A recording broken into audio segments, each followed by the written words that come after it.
He kōna e purangi tēnei nā te reo irirangi o Aotearoa. Kia ora, ko William Reo, nau mai ki te hipi pango. Welcome to Black Sheep. We're on Queen Street, Auckland, June 17th, 1936. It's a grim sight. New Zealand was in the grip of the Great Depression. They were called the sugar bag years, and many New Zealanders were so poor they had to wear old sacks because they couldn't afford even second-hand clothes. But things had started to turn around. More people could afford a few small luxuries, a newspaper, a pair of socks, a ticket to the movie theatre. And coming from inside one of those theatres was a noise. But the audience weren't cheering for their favourite actor. They were cheering a word which flashed up on their screen, like the 1930s equivalent of a breaking news alert on your smartphone.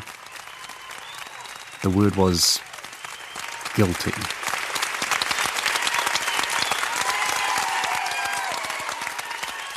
For the people in that theatre, this was the end of a year-long saga, watching what might be the most bizarre criminal case of the early 20th century, the murder trials of flamboyant 44-year-old orchestra conductor Eric Mareo. And yes, that's trials plural. Eric was twice convicted of poisoning his wife, 29-year-old actor and singer Thelma Mareo. This story has everything you could ever want in a crime story. Sex, drugs, lies, celebrity, incredibly graphic pathologist reports. Tragically, true crime podcasts weren't invented in the 30s, so the public had to read about the Mareo case in the newspapers or line up for a spot in the public gallery at the courthouse. There wasn't a lot of news when it came along that had to be grabbed. I think there are on average 2 murders a year in New Zealand. Oh, nonsense, I'm sorry. Well, it's in the book. Sorry. Oh, do you mean then? Then? Oh, I thought you meant now. I was going, God, what have I been doing? Or what do I do every week? This is in the 1930s. This is the 30s, Yeah. I guess I should introduce our guests for today's show. Charles Ferrell is a social historian at Victoria University, and Rebecca Ellis is a High Court judge. I should stress she's not talking in her capacity as a judge on this show, but I'm going to call her Justice Ellis anyway because I'm paranoid that if I call a judge by their first name, I'll be disowned by every editor I've ever met. Together, Justice Rebecca Ellis and Dr. Ferrell wrote a book about the Mareo case. It's called The Trials of Eric Mareo. For Justice Ellis, this case is kind of a family story.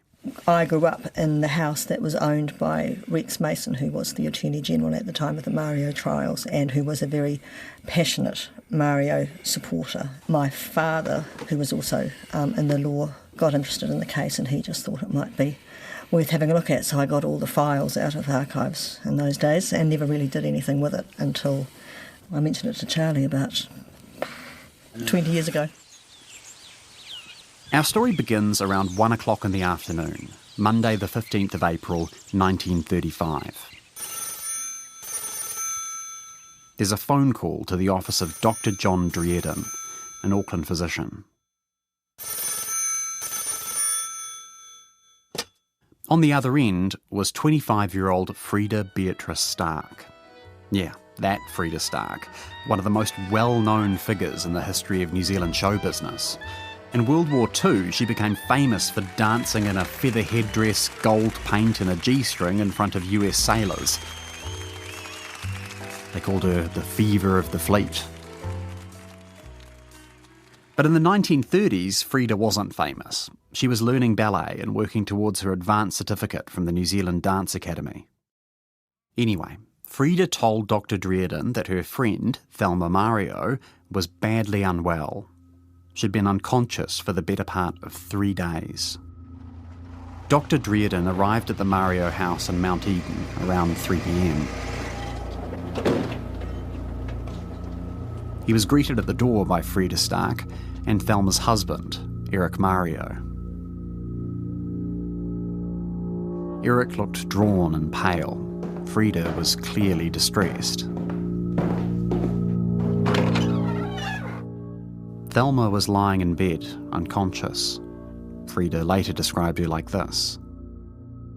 She was blue in the face, and perspiration had dried on her face, and there was some brown saliva that had run down her face and caked in her hair. She was just gasping for breath. The doctor walked over and lifted Thelma's eyelid. Oh, it looks like veronal poisoning. We probably should say what veronal actually is, because it's not a drug that is around anymore.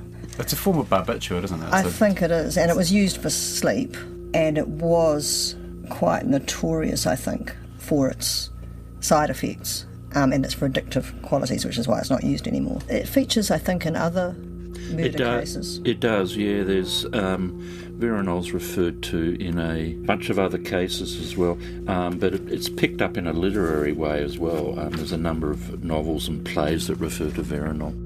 Dr. Dredden asked if Eric Mareo had any of these potentially dangerous sleeping tablets in his house. Eric said yes. He walked out to the laundry. He came back with an empty bottle. He said it had been practically full when he last saw it.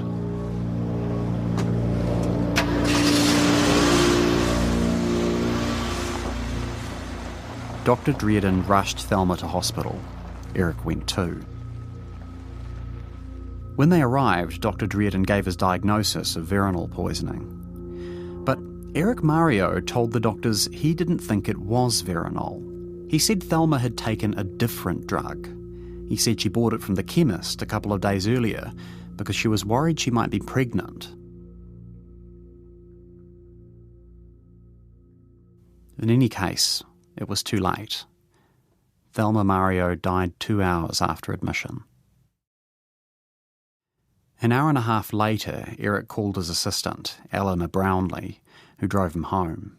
He arrived to find 2 police officers speaking with Frida Stark. They took Eric into another room. The lead officer introduced himself as Detective Sergeant Arnold Bell Michaeljohn. He recorded his interview with Eric, and those notes were later read at the trial.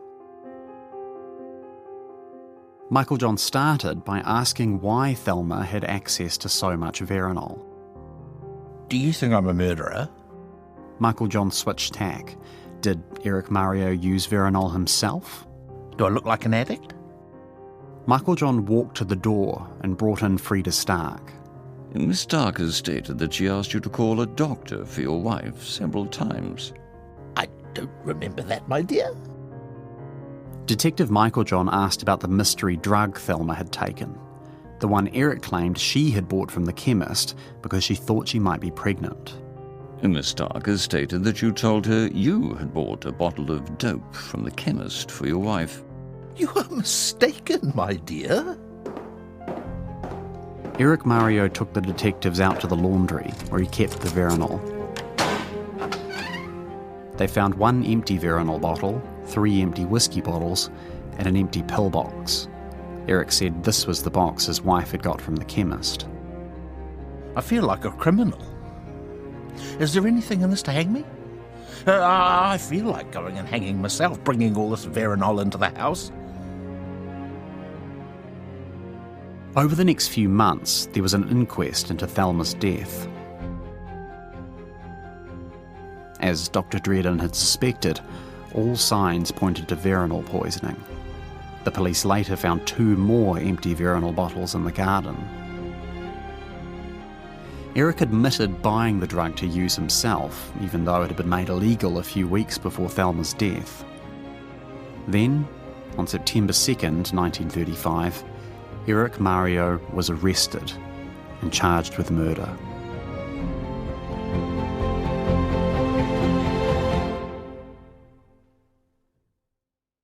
So, before we get stuck into the court case, let's wind back a bit. Who was Eric Mareo? If you asked that question in Auckland in 1935, everybody would know the answer. Eric Mareo was famous. He was a flamboyant figure who walked up and down the street in a full coat and tails, with gloves, smoking a cigarette out of a long holder, tipping his hat and going, "Hello, hello," to everyone he passed. That was an unusual sight in Mount Eden in the 1930s, somebody in their tails with a long cigarette holder. But he used to stroll up and down Queen Street. Yes, I think. Right, it's Queen Street where I think he caused the most sensation, exactly as Becky says, with this long cigarette holder. He was a handsome man, I think, and I think women did like him. So he must have had some charm, I think, probably quite a lot, I suspect. He also tried to, he did in fact, establish what's called the Mareo Symphony Orchestra, this was before there was any such thing as the New Zealand Symphony Orchestra. So it was, I think, New Zealand's first professional orchestra. Eric Mareo's fashion choices and mannerisms made him a bizarre figure by the standards of early 20th century New Zealand, especially in the middle of the Great Depression. Kiwis in those days were already inclined to see artistic types as a bit weird and eccentric, and Eric didn't disappoint. For one thing, he conducted his orchestras using a gigantic baton covered in tinsel. For a bit of pizzazz, I'd say it was 2.5 feet long, maybe. It was a long baton. It was a long baton. One of the musicians defended him by saying that you could see it better if you're in an orchestra. Yeah. I play in orchestras and you don't need to have something wrapped in tinsel to be able to see. Well, it doesn't seem to have caught on. No, it doesn't. Music seemed to run in Eric's blood. And he came from a family of musicians who had immigrated to Australia from Austria, I think. Eric's dad became a professor of music at Sydney University. His brother Raymond was a child prodigy on the violin. This is a recording of him playing in 1911.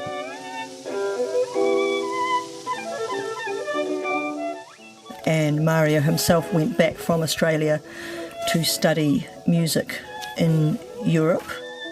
Detective Sergeant Arnold Michaeljohn went digging into Eric Mareo's background in Australia and Europe, especially the UK, where he began his career as a conductor.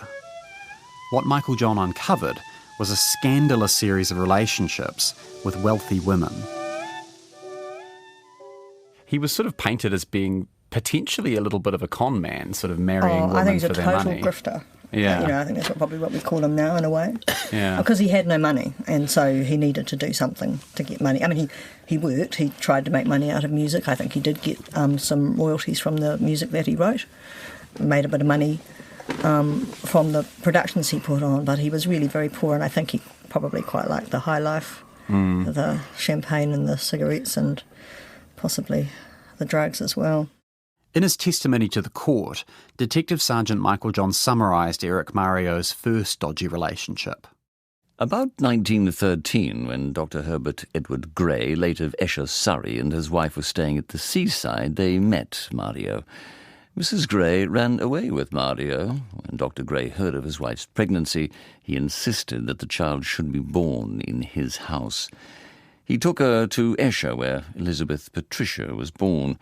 Mrs. Gray went back to Mareo, and about 4 years later Gray heard his wife was ill and found her living with Mareo in squalid surroundings and again pregnant. Gray again insisted that the child, Graham, should be born in his house, and after the birth Mrs. Gray went away to live with Mareo. In 1920, when he was still living with Mrs. Gray and their 2 children, Eric Mareo got involved with another woman. Mareo met a Miss Nora Bailey, a professional violinist, and he lived with her, and she was known as Mrs. Mareo. He was usually away at weekends, and thus it will be seen that for 6 years he associated with the 2 women. At the end of those 6 years, in 1926, Mrs. Gray died from tuberculosis.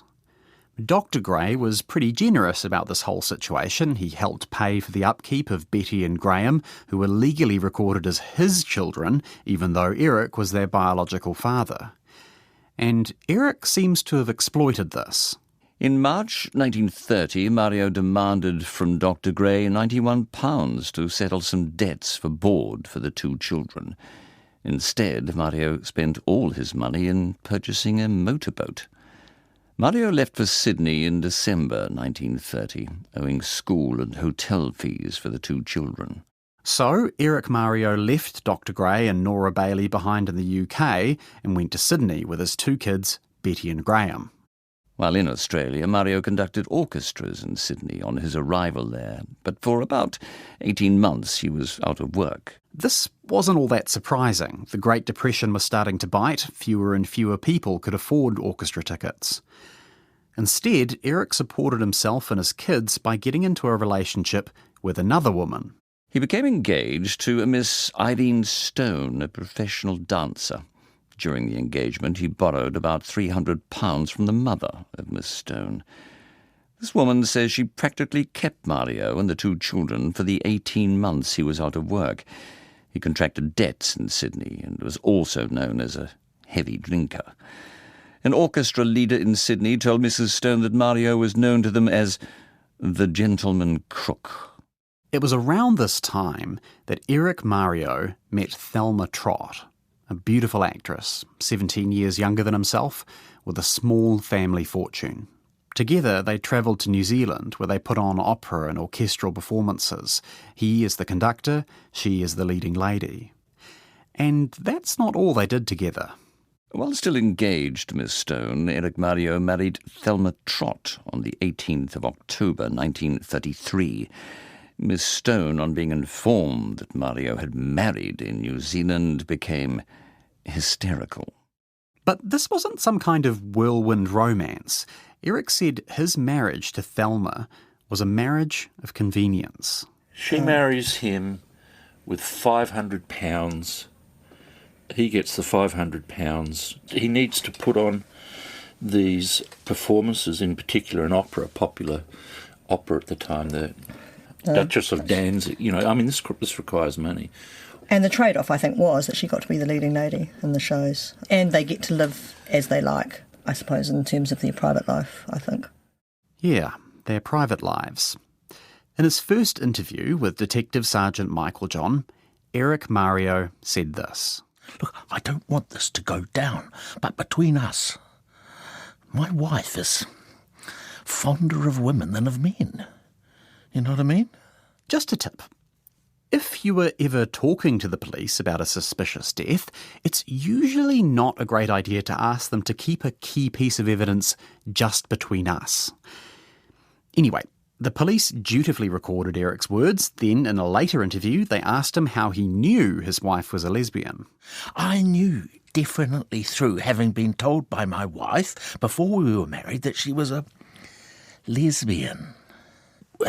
We agreed before we were married that we would not have sexual intercourse, and I've not broken that promise.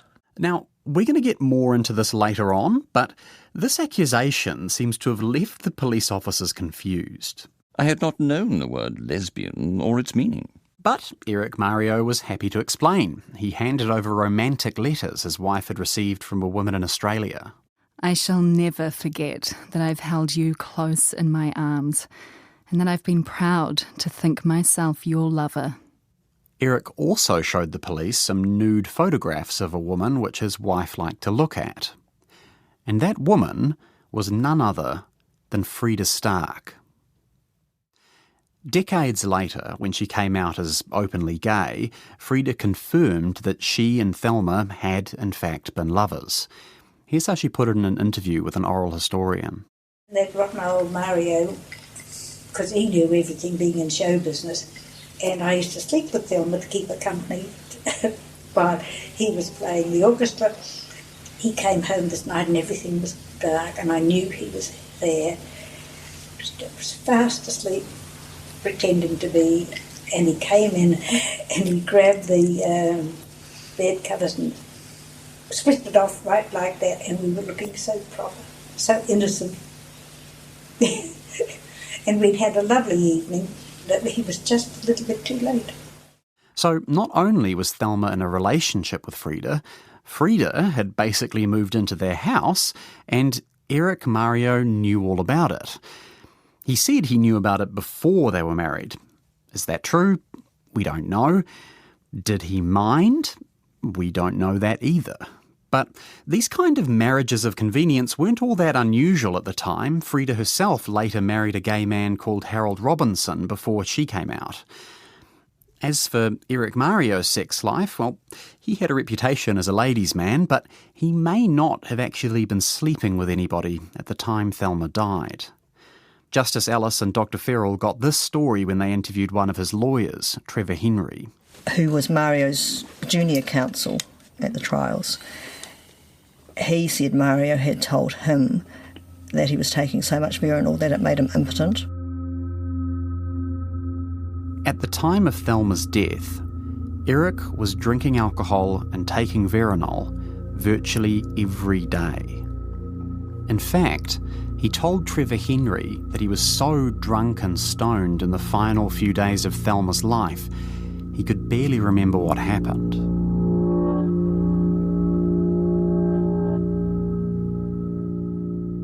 Up until this point, we've been telling the established facts of the case. The defence accepted that Eric had some dodgy relationships in his past. They agreed he'd accused his wife of being a lesbian, and we now know that accusation was accurate. And the defence confirmed he bought the Veronal which killed Thelma. From now on, things are going to get more complicated. There were 3 key witnesses the weekend Thelma died. First, Eric Mareo, the accused. By his own admission, he was heavily intoxicated that weekend, so not the most reliable witness. That's probably why he never testified at trial. Second, Eric's 17-year-old son, Graham. Third and final, Frida Stark, Thelma's lover. Although, again, just to be clear, she wasn't admitting that at the time, given the prejudice gay people faced in society. Frida was the Crown's star witness. Their whole case hung on her testimony. She testified that in the year before Thelma's death, her marriage had fallen apart. The depression was in full swing. Eric was drinking heavily. He'd recently lost his job at the St James Theatre. Frida talked about one night in particular when he came home drunk and angry. I heard a row in the front room. I heard a bang and Thelma came running down the passage to my room with Mr. Mareo following her. She was crying and holding her face. She said to me, "Don't let him get me." Mareo tried to bring his wife back to her room, but she clung onto the bedclothes and wouldn't let go. Mario's condition at that time was that he was very hysterical. Graham was there in addition to Mrs. Mareo and myself. Graham had to hit him in the chest, like to knock him down on the bed to quieten him. A few months later, Saturday 17th of February, Frida said there was another argument. Thelma and Frida were in bed together. Eric came home drunk. This time he had another person with him, his assistant, Eleanor Brownlee. Mrs. Mareo said, "She can't stay the night. You knew Frida was staying here." Mareo replied, "Oh, she can sleep anywhere." Frida said the two argued angrily. Eventually, Eleanor left. This, according to the Crown, was Eric Mareo's motive for murder. They argued Eric and Eleanor were having an affair. Here's how the prosecutor A.H. Johnston put it. A very experienced man of the world found a young girl who could be an extremely useful assistant, whose mission in life, at that time at any rate, seemed to have been to perform every possible kind of service for him, menial or otherwise. He seemed almost to have cast some spell upon her. Her qualifications were similar to those of his own wife. They were both university graduates, and they were musicians. Was it not that his own wife was now an encumbrance? And so at the end of March, we find him out of employment, married, an addict to drink, taking Veronal every day, £500 of his wife's money spent. His wife was nothing to him, sexually or financially.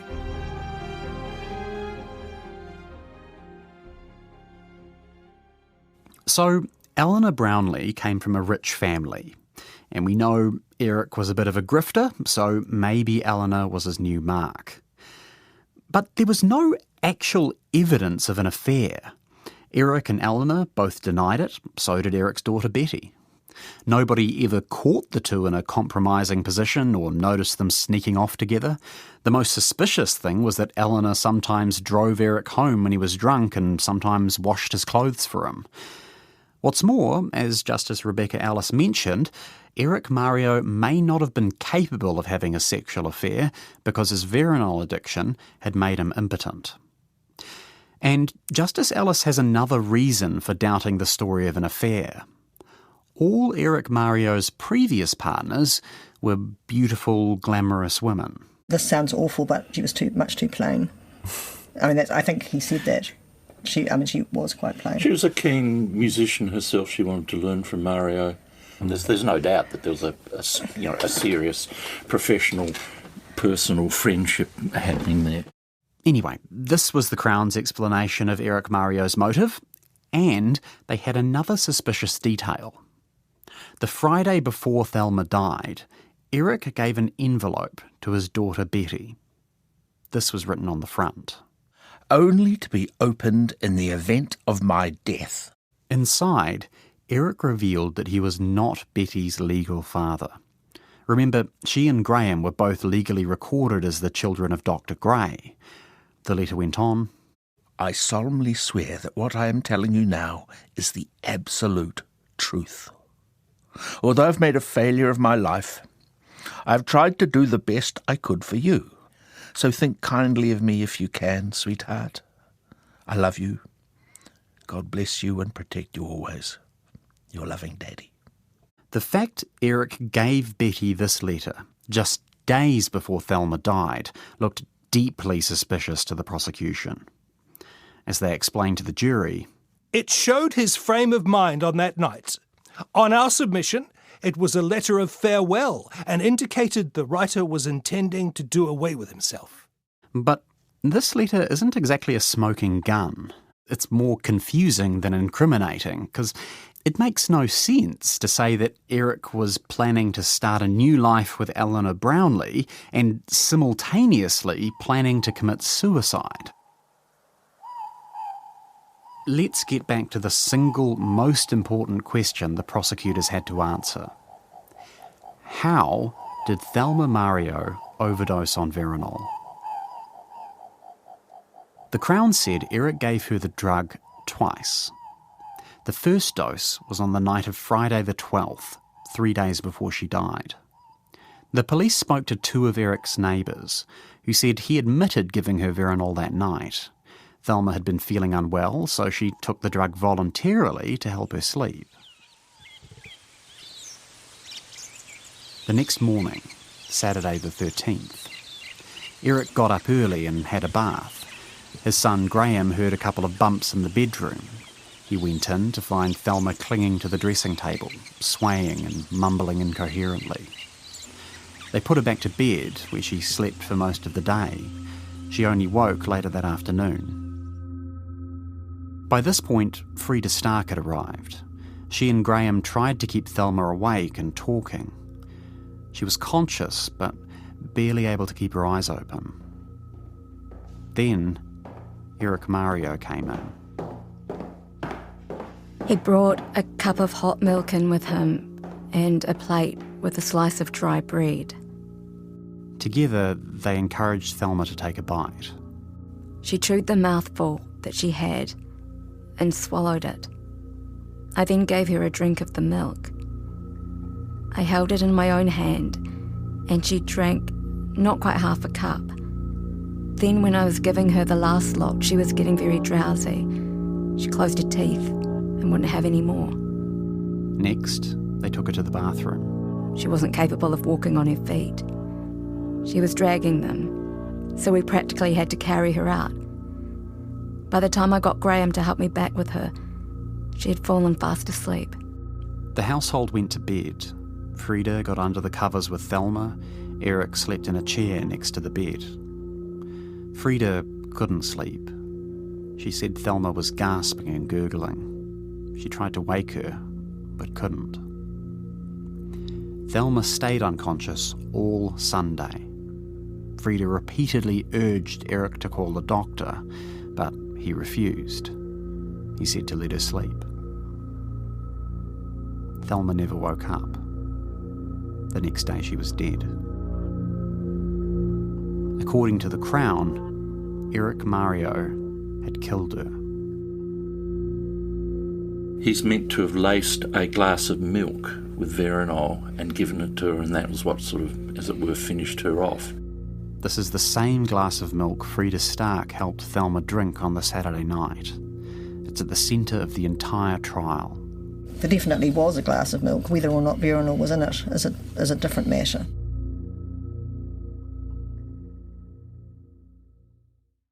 Everybody agreed Thelma had some milk that night. Eric Mareo prepared it, then Graham and Frida helped her drink it. If Eric Mareo did put veronal into that milk, he was a murderer.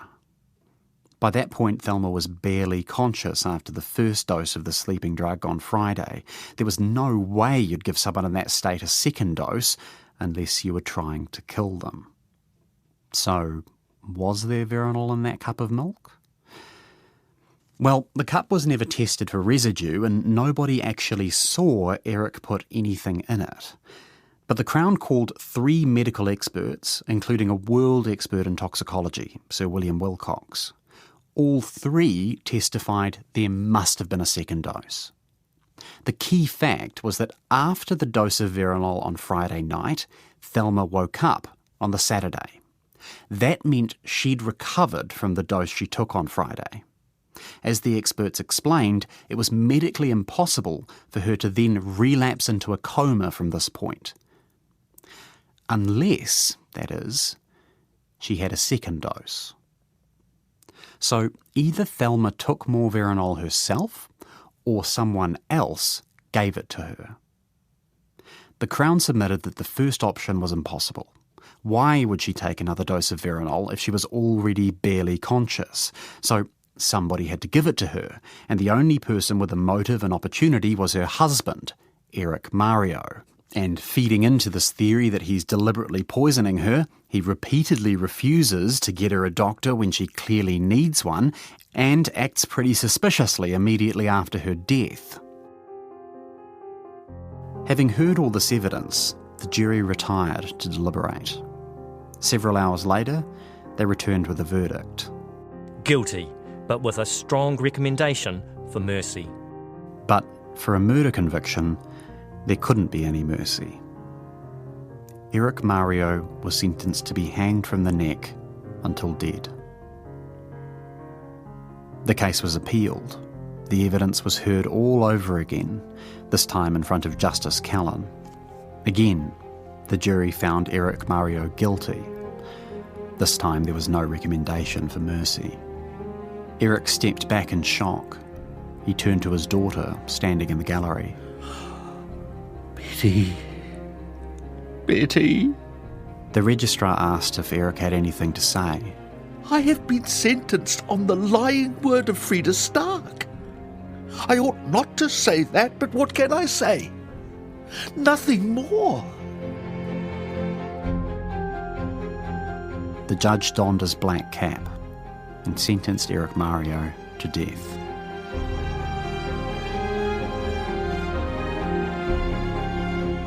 But then our story takes a twist. Justice Callan did something very unusual. He was sure that the jury had got it wrong and wrote to the Attorney General saying as much, which I have never heard of ever happening in any other case.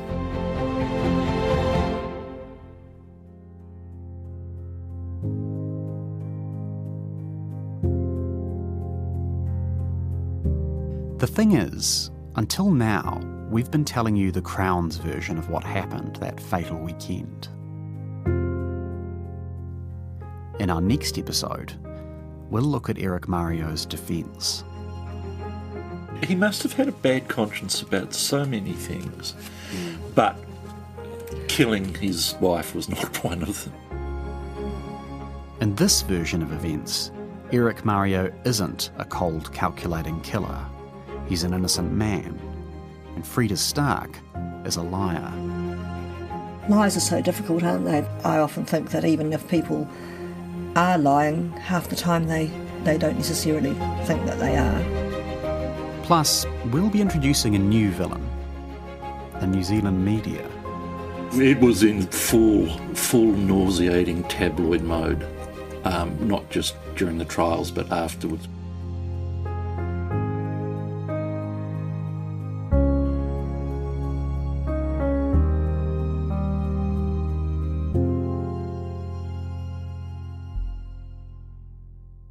Big thanks to my guests, Justice Rebecca Ellis and Dr. Charles Ferrell. For more on the Mareo case, check out their book, The Trials of Eric Mareo. For more Black Sheep, be sure to follow us on Apple Podcasts or Spotify or whatever other podcasting app you prefer. Also, if you enjoy Black Sheep, I'm betting you're going to love a new series from RNZ called Untold Pacific History. There's one episode in particular about a New Zealand administrator in Niue, which I'd always wanted to do as an episode for Black Sheep, and honestly, you're going to have to hear it to believe it. Check it out, Untold Pacific History. It's kicking off May 18th, and you can find out all about it at rnz.co.nz. Black Sheep is written and presented by me, William Ray. The sound engineers are Phil Benge and Steve Burridge. The executive producer is Tim Watkin. Our voice actors are Sonia Yee, Duncan Smith, Grant Walker, Eva Corlett, John Gerritsen and Chris Reed. Big thanks to the Alexander Turnbull Library for the archival audio of Frida Stark. Hey guys, this is Paige from Giggly Squad. This episode is brought to you by the new L'Oreal Paris Bright Reveal Dark Spot Serum and Broad Spectrum SPF 50 Daily Lotion. Dark spots? Game over. This visibly fades all types of dark spots and visibly reduces the look of dark spots in just 1 week. The Bright Reveal SPF 50 Daily UV Lotion visibly reduces the appearance of dark spots and resists sun-induced signs of aging. It also has vitamin C and E to help protect against environmental damage caused by free radicals. Visit Target online and in stores to buy yours today.